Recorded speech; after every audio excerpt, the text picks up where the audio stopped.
গুরুত্বপূর্ণ অনেক রাজনৈতিক নেতার ডায়েরি লেখার অভ্যাস ছিল, কিন্তু কবিতায় নিজের প্রতিদিনের অনুভূতি আর চিন্তা সাজিয়ে রাখার দৃষ্টান্ত খুব কমই আছে। জেল হত্যার শিকার জাতীয় 4 নেতার একজন শহীদ এইচ.এম. কামরুজ্জামানের ছিল সেই বিরল প্রতিভা। এখানে ওখানে ছড়ানো এখনো পর্যন্ত অপ্রকাশিত কবিতাগুলো ওই সময়ের গুরুত্বপূর্ণ দলিল হয়ে উঠতে পারে। জাবিদপুর ক্যামেরায় শিবলি নোমান জানাচ্ছেন বিস্তারিত। মানব না আমি অন্য কারো যুক্তি, দেশবাসী রেখো মনে, দেখা না হয় নিক্সন সনে। কবিতায় যে নিক্সনের কথা বলা হচ্ছে তিনি সাবেক মার্কিন প্রেসিডেন্ট। 71-এর মহান মুক্তিযুদ্ধে পাকিস্তানের পক্ষে নিক্সন কিসিঞ্জারের ভূমিকা তো সবারই জানা, কিন্তু 75 সালে এসে আবার কেন সেই নিক্সনকে নিয়ে সংশয়? মস্তিষ্ক কোষ অবিরাম অসার, সত্তা আতঙ্কগ্রস্ত। এমন শঙ্কা জাগা নিয়ে কাব্য সেই সময় কোন কবি রচেছিলেন? আমার পিতা কবিতা লিখতেন এবং বিভিন্ন প্রসঙ্গ নিয়েই লিখতেন, তার মধ্যে রাজনীতিটাই মূল, এবং অনেক রাজনৈতিক ব্যক্তিত্বকে অ্যাড্রেস করেও কবিতা আছে তার লেখা। সেই কবিতাগুলি এখনো আছে, আমরা প্রকাশ করিনি, অপ্রকাশিত হিসেবে আছে।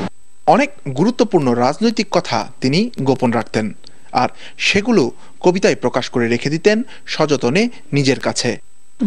আমার একটা পেন দিত, আমার ভাব আসছে, আমি চট করে ওখানে একটু লিখে ফেললাম, যে দেশের প্রেক্ষাপট নিয়ে যেটা তার মনে আসতো ওইটাই উনি লিখতেন কবিতা আকারে। ইতিহাসের গুরুত্বপূর্ণ এমন উপলব্ধি তিনি লিখে রেখেছিলেন এখানে ওখানে, যখনই মন চেয়েছে তখন। সম্প্রতি এগুলোর প্রায় 50টি কবিতার সন্ধান মিলেছে।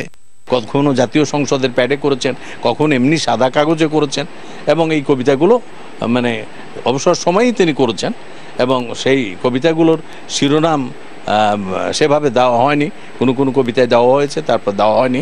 এসব কবিতার অনেকগুলোই 75-এর 15ই আগস্ট বঙ্গবন্ধু হত্যার আগের 2 মাসে লেখা।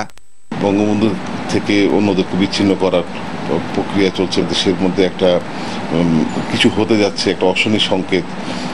এই জিনিসটি অন্তত 5-7টি বা 8-10টি কবিতার মধ্যে সেগুলো ফুটে উঠেছে। জীবনের মতোই অসমাপ্ত বঙ্গবন্ধুর আত্মজীবনী। তার সহযোদ্ধা জাতীয় নেতা শহীদ তাজউদ্দিন আহমেদ স্বাধীনতা উত্তর যে ডায়েরি লিখেছিলেন তা আজও উদ্ধার করা যায়নি। শহীদ এইচ.এম. কামরুজ্জামানের অপ্রকাশিত এই কবিতাগুলো তাই বাংলাদেশের ইতিহাসের অমূল্য দলিল। শিবলি নোমান, যমুনা নিউজ, রাজশাহী।